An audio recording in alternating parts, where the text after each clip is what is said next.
علیکم السلام و رحمت الله و برکاته. و اما سوالی که در رابطه با طلاق است. مردی که زنش را طلاق داد و گفت که جوابت را دادم و بعد از او باز گفت که تو را 3 طلاق کردم و پشیمان شد، از بین یک ماه گذشت پشیمان شد. آیا میتوند که اینها نکاح بکنن و یک جا زندگی بکنن؟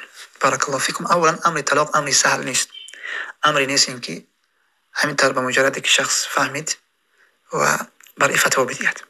طلاق امری است، امری خیلی نازک است و مهم است، باید که هر دو جانب گوش کرده بشود و اصل واقعه و حادثه که شدگی است باید که شنیده بشود تا اینکه فتوایی که داده میشود بر اساس همون حادثه و واقعیت باشد. بعضی وقتا یک نفر یک مسئله را بیان میکند، که وقتی که حادثه را از دو جانب وقتی که گوش میکند واقعیت دیگر چیز است، لذا فتوا بر اساس واقعیت ها تغییر میکند. فتوا بر اساس واقعیت ها و حادثه ها تغییر میکند. برای همین نزدیکترین علمایی از اهل سنت و جماعت که نزد شما هستند، شما بروید مسئله را مطرح بکنید، ولی آن چیزی که شما بیان کرده سوال کرده هستید جواب داده میشود که ظاهری سوال شما که همین است که شخصی که همسرش رو که جواب دادم حکم یک طلاق است، حکم یک طلاق میگه. اما خلاف در این است که وقتی گفت 3 طلاقات کردم، خلاف در این مسئله است.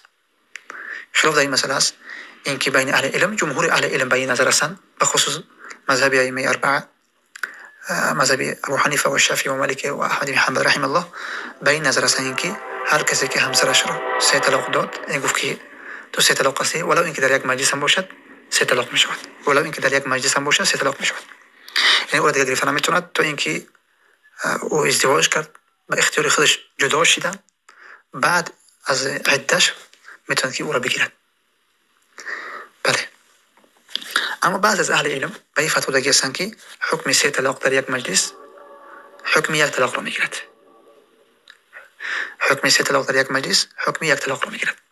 و دلیل میگیرند از روایت که از عبدالله بن عباس است که طلاق در زمان پیامبر اکرم صلی الله علیه و سلم 3 طلاق حکم یک طلاق داشته در یک مجلس، و همچنین در زمان خلافت ابوبکر و در سال خلافت عمر رضی الله عنه. و به این فتوا داده است شیخ ابن تیمیه رحمه الله و تلمیذ شاگردش ابن قیم رحمه الله، و همچنین بعض از علمای معاصرین مثل شیخ ابن باز و شیخ عثیمین و دیگر از علمایی که هستند، به خاطر تسهیل و آسان شدن بر مردم که این واقعیت زیاد می شود و بسیار مردم در مشکلات واقعی کردگی از سختی ها به این فتوا داده است.